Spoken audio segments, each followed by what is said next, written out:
খুলনার দাকপে বাঁধ ভেঙে ডুবেছে লোকালয়, আসন ক্ষেত, ফেনীতে কয়েক লাখ গবাদি পশু মৃত্যু, দেখা দিয়েছে গো খাদ্য সংকট।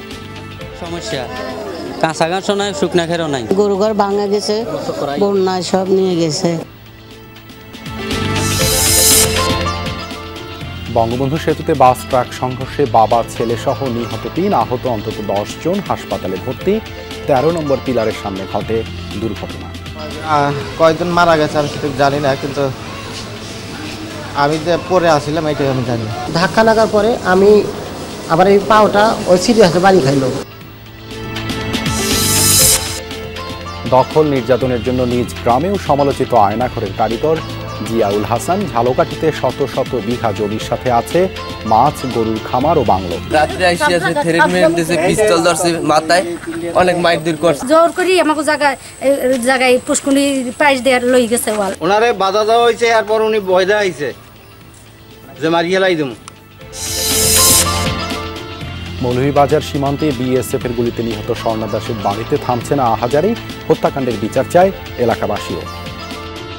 যেভাবে আর মারা গেছে এরকম যেন আরো কোনো মায়ের কুল খালি না হয়। যেদিন যে যায় দিন খুব গলা ধরিয়া কাঁদছে আমারে। এটা আসলে খুবই মর্মান্তিক এবং আমরা খুবই শুকাবো।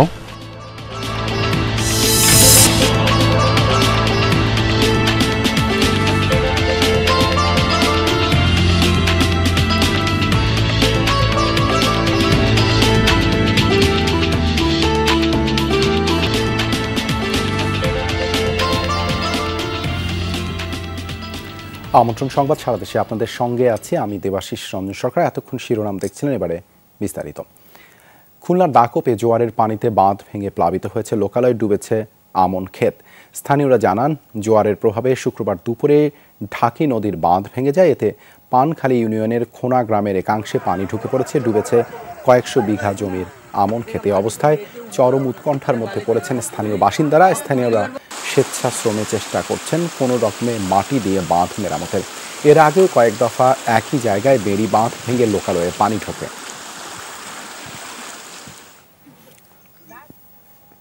ধীরে ধীরে কমছে বন্যার পানি, তবে এখনও দুর্ভোগ কমেনি দুর্গতদের। ফেনীতে উন্নতি হয়েছে বন্যা পরিস্থিতির, বানের জল কমার সাথে সাথে শুরু হয়েছে নদী ভাঙন। আশ্রয়কেন্দ্র থেকে ফিরে ঘর মেরামত করছেন অনেকে। নোয়াখালীতে এখনও জলমগ্ন ৫ উপজেলা, বন্যার কারণে নষ্ট হয়েছে জমির ফসল। বানভাসীদের দিন এখনও কাটছে আশ্রয়কেন্দ্রে। কুমিল্লায় কয়েক লাখ মানুষ এখনও পানিবন্দী, তবে বুড়িচংয়ের বেশ কিছু এলাকায় নেমেছে বানের জল। আশ্রয়কেন্দ্র থেকে বাড়ি ফিরতে শুরু করেছেন অনেকে।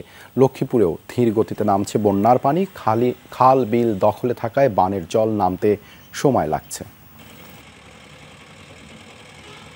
প্রায় 80% মানুষের ঘর পানির নিচে তলিয়ে গেছে।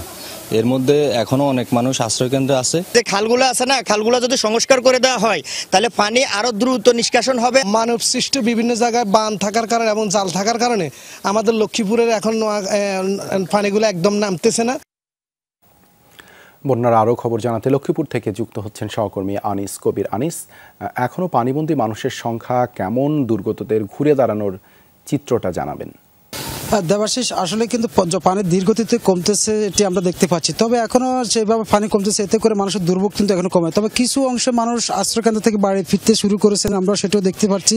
কারণ সদর উপজেলা যেসব অঞ্চলে মানুষ রয়েছেন তারা কিন্তু দুর্গম অঞ্চল যারা রয়েছেন তারা কিন্তু এখনো বুক পর্যন্ত পানি রয়েছেন, কোমর পর্যন্ত পানি রয়েছেন, তারা কিন্তু এখন আশ্রয়কেন্দ্রতে ফিরতে পারে না। তারা কবে নাগাদ ফিরতে পারে সেই বিষয়ে এখনো কিন্তু নিশ্চিত না। কারণ খালের যে জলবদ্ধতা রয়েছে, জলবদ্ধতা যদি দ্রুত নিষ্কাশন করা হয় এবং পানিগুলো দ্রুত নেমে গেলে কিন্তু আসলে কিন্তু সেই দুর্গম এলাকার মানুষগুলো কিন্তু দ্রুত বাড়িতে ফিরতে পারবে, না হলে কিন্তু কবে নাগাদ তারা ফিরতে পারবে সেই বিষয়ে এখন আমরা নিশ্চিত নয়। তবে লক্ষ্মীপুর জেলা এখন বর্তমানে যে অবস্থা দেখা যাচ্ছে যে আশ্রয়কেন্দ্র থেকে কিছু মানুষ বাড়িতে ফিরলেও কিন্তু তাদের সেই দুর্ভোগ রয়ে গেছে, যার একটি মাত্র কারণ হচ্ছে বর্তমানে লক্ষ্মীপুর জেলায় যে বিশুদ্ধ খাওয়ার পানি সংকট দেখা দিয়েছে এবং মানুষের রোগবালা দেখা দিয়েছে, এতে করে মানুষ কিন্তু দুর্ভোগ রয়েছে। আবার অনেকে কিন্তু খাদ্যের সংকটে, আশ্রয়কেন্দ্রে খাদ্য সংকট থাকার কারণে তারা বাড়িতে ফিরতে শুরু করেছেন। কারণ এখানে খাদ্য বন্ধ করে দেওয়া হয়েছে, যার কারণে তারা বলছে যে তারা বাড়িতে পানি থাকা অবস্থায় কিন্তু তাদের ঘর মেরামত করে কোনো রকম তারা টিকে থাকতে পারে এবং বাড়িগুলো যেন দেখে রাখতে পারে সেই বিষয়ে তারা এখন আশ্রয়কেন্দ্র থেকে বাড়িতে ফিরতে শুরু করছেন না। আর দুর্ভোগটা কিন্তু যত বেলা গড়াচ্ছে তত কিন্তু দুর্ভোগ কমতেছে না, কারণ দুর্গম অঞ্চলের মানুষ কিন্তু এখনো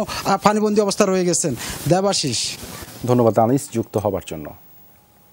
ফেনীতে এবারের ভয়াবহ বন্যায় কয়েক লাখ গবাদি পশু মারা গেছে বলে জানিয়েছে প্রাণী সম্পদ বিভাগ, যার বেশিরভাগই খামারের মুরগি। যেসব গবাদি পশু বেঁচে আছে সেগুলো চরম খাবার সংকটে ভুগছে, এতে বিপাকে খামারিরা। তাদের পাশে দাঁড়িয়েছে বিভিন্ন সংগঠন।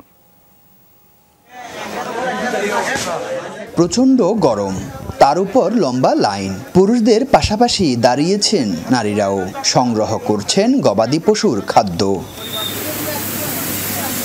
ফেনীতে বন্যা কবলিত এলাকায় চোখের সামনেই পশু মরতে দেখেছেন অনেক খামারি। কারো পশু ভেসে গেছে বানের জলে, যেগুলো টিকে আছে সেগুলো ভুগছে চরম খাবার সংকটে। জানালা দিয়ে রেনি সাইডে আমার ছাগল আস্তে আস্তে ডুবতেছে, ডাকতেছে আমার দিকে রেনি রেনি অল্প কদিন মুখ দেখা যার এর ডাকের আস্তে আস্তে ডাকের আস্তে আস্তে ডুবে। গরুর খাবারের সমস্যা, কাঁচা ঘাসও নাই, শুকনা খেরও নাই, এখন এখানে খাদ্য লাইছে। আমাদের গরুর খড় সবকিছু বন্যায় চলে গেছে, কোনো কিছুই নাই, কাঁচা ঘাস পর্যন্ত নাই, কিছু নাই, সব ভিজে নষ্ট হয়ে গেছে। পানি গরু ঘর ভাঙা গেছে, বন্যায় সব নিয়ে গেছে। দেশের বিভিন্ন স্থানের ত্রাণ বিতরণ হয়েছে, তবে তা চাহিদার তুলনায় অপ্রতুল। সেখানে পশুখাদ্য মিলেছে আরও কম। খামারিদের পাশে দাঁড়িয়েছে Bangladesh dairy and beef farmers association সহ বিভিন্ন সংগঠন। ঘাসের জমি নষ্ট হয়ে গেছে, লোকজনের যে জমানো খাদ্যগুলো ছিল ঘরে ওগুলোও নষ্ট হয়ে গেছে।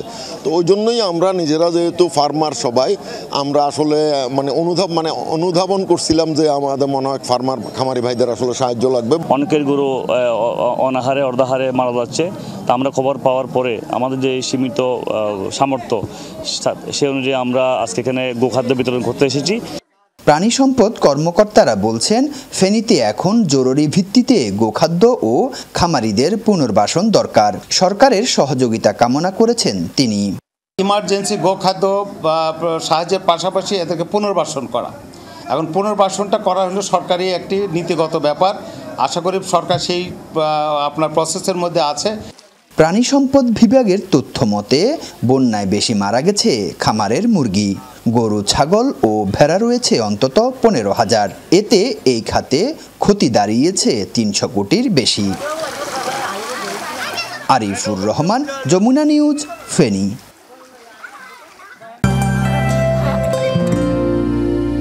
সময় সে তো বয়ে যায়, সময়ের সাথে মিষ্টি এক বন্ধন।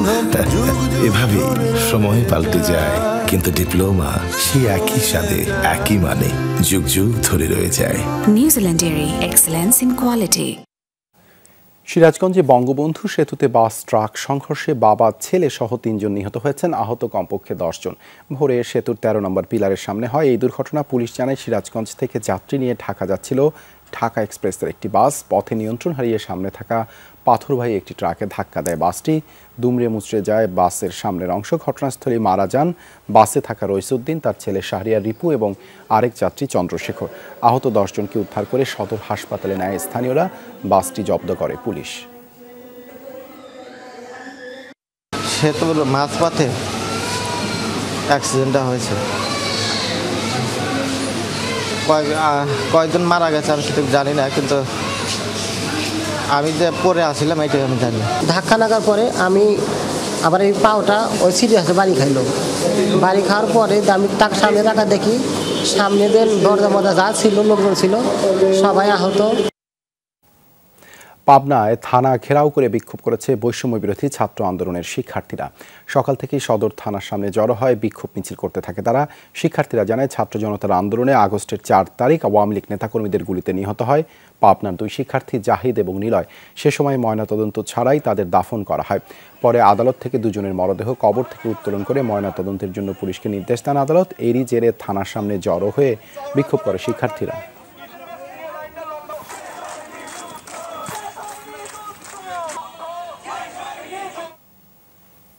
জমি দখল, এলাকাবাসীর উপর অত্যাচার আর নির্যাতনের জন্য নিজ গ্রামেও কুখ্যাত এনটিএমসির সাবেক মহাপরিচালক ও আয়নাঘরের কারিগর অব্যাহতিপ্রাপ্ত মেজর জেনারেল জিয়াউল হাসান।